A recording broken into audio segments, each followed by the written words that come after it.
আজ জাতির উদ্দেশ্যে ভাষণ দেবেন মোদি। দেশবাসীর উদ্দেশ্যে দেবেন কোন বার্তা? এনার্জি লকডাউন ঘোষণা করবেন কি?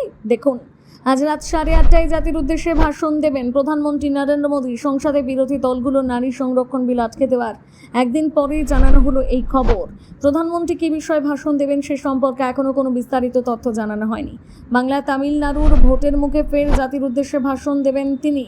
তার ভাষণের দিকে কড়া নজর রাখা হবে সকলের। দেশ জুড়ে এই নিয়ে চলছে চর্চা, ফিরছে সেই লকডাউন ঘোষণার স্মৃতি। একাধিক ইস্যু নিয়ে জল্পনা শোনা যাচ্ছে। মহিলা সংরক্ষণ আইন সংসদে ব্যর্থ হওয়ার পর সে নিয়ে কোনো বার্তা দিতে পারেন প্রধানমন্ত্রী। কোনো অর্ডিন্যান্স এনে মহিলা সংরক্ষণ কার্য করার কথা ভাবা হতে পারে, বা মধ্যপ্রাচ্যের যুদ্ধ এবং জ্বালানির সংকট নিয়েও বড় কোনো ঘোষণা করতে পারেন প্রধানমন্ত্রী।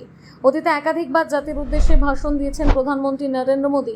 সচরাচর এই ধরনের ভাষণে প্রধানমন্ত্রী বড় কোনো ঘোষণা করে থাকতে বা দেশবাসীর উদ্দেশ্যে কোনো তাৎপর্যপূর্ণ বিষয়ে বার্তা দিয়ে থাকেন।